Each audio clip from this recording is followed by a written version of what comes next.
Hello everyone, welcome back to my channel. Hope you all are doing great. ఈరోజు మనం 5 months baby bath routine గురించి కంప్లీట్గా తెలుసుకుందామండి. చాలామంది న్యూ మామ్స్కి అండ్ డాడ్స్కి అయితే ఒక డౌట్ ఉంటుంది. 5 months బేబీకి బాత్ ఎలా చేయించాలి, డైలీ బాత్ చేయించాలా, ఏ ప్రికాషన్స్ తీసుకోవాలి, ఎలా తీసుకోవాలి అని.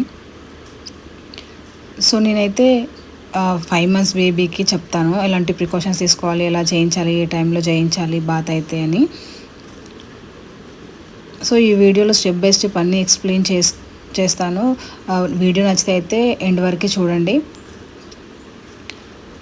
ఫస్ట్ స్టెప్ మనమైతే బాత్ కోసం అన్ని ప్రిపేర్ చేసి పెట్టుకోవాలి. ముందుగా బాత్ స్టార్ట్ చేసే ముందు అన్ని ఐటమ్స్ రెడీ చూసుకోవాలి. మనకైతే ఏమేమి కావాలి అని అంటే గోరువెచ్చని నీళ్ళు కావాలి, టవల్, సోప్, షాంపూ కావాలండి. దాని తర్వాత మనం బాత్ స్టార్ట్ చేసిన తర్వాత మధ్యలో ఎప్పుడు కూడా ఒక్కసారి లేవకూడదు. మనం స్నానం చేయించడం స్టార్ట్ చేసిన తర్వాత మధ్యలో బేబీని పక్కన పెట్టి మనమైతే లేవకూడదు అసలు. మనం ఏ టైంలో స్నానం చేయించాలి బేబీకి, ఇది కూడా ఒక క్వశ్చన్. నార్మల్ టైం అయితే బెస్ట్. బేబీ మనం ఫీడ్ చేయగానే వెంటనే అయితే స్నానం అయితే చేయించకూడదు. అట్లీస్ట్ ఒక 30 minutes అయితే వెయిట్ చేయాలి. బేబీ పడుకున్నప్పుడు కూడా స్నానం చేయించకూడదు. మనం మాలిష్ చేసిన తర్వాత బేబీకి అయితే స్నానం చేయించాలి. మనం స్నానం చేయించిన తర్వాత రూమ్ టెంపరేచర్ ఎలా ఉండాలి అని కూడా చాలామందికి డౌట్స్ అయితే ఉంటుంది. రూమ్ టెంపరేచర్ అయితే కంఫర్టబుల్గా ఉండాలి. ఫ్యాన్ స్పీడ్గా ఉండొద్దు, స్లోగా పెట్టాలి. ఎందుకంటే మనం అప్పుడే స్నానం చేయించి తీసుకెళ్తాం కాబట్టి చల్లగా ఉంటుంది, చలి పెడుతుంది. ఎందుకంటే పిల్లల స్కిన్ అయితే చాలా సెన్సిటివ్గా ఉంటుంది కాబట్టి మనం ఫ్యాన్ స్పీడ్ అయితే స్లోగా పెట్టుకోవాలి. మన వాటర్ ఎలా ఉండాలి అంటే లూక్వామ్ వాటర్ లాగా ఉండాలి. గోరువెచ్చని వాటర్ మనం ప్రిపేర్ చేసుకోవాలి. గోరువెచ్చని వాటర్ అంటే ఎక్కువ వేడిగా ఉండకూడదు, ఎక్కువ చల్లగా కూడా ఉండకూడదు. మనం ఎప్పుడైనా వాటర్ని మనం మోచేతితోటి మనం చెక్ చేయాలి. ఇది చాలా ఇంపార్టెంట్ అయిన విషయము.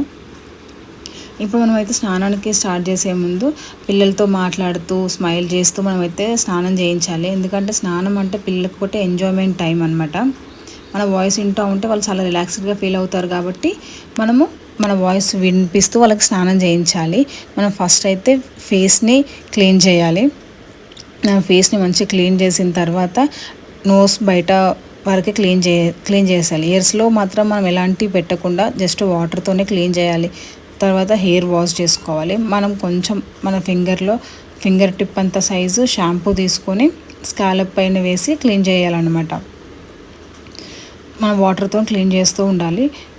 మొత్తం ఇప్పుడు బాడీతో సోప్ అంతా పెట్టి క్లీన్ చేయాలి. బాడీలో నెక్ ఫోల్డ్స్ దగ్గర మిల్క్ స్టెయిన్స్ అండ్ స్వెట్ ఎక్కువగా ఉంటుంది కాబట్టి అవి క్లీన్ చేయాలి.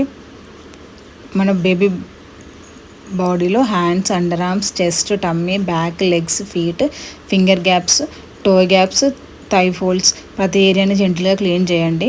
బేబీని కరెక్ట్గా పట్టుకొని కరెక్ట్గా నెక్ అండ్ హెడ్ని సపోర్ట్ చేస్తూ పట్టుకోండి.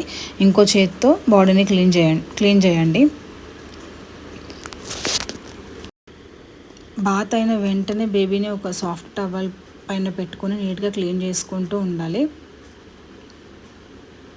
గట్టిగా అయితే రబ్ చేయొద్దు, మనం స్లోగా రబ్ చేస్తూ తుడుస్తూ ఉండాలి. బేబీకి డైలీ బాత్ చేయించవచ్చు, ఎక్కువగా వర్షాలు పడినప్పుడు తప్ప.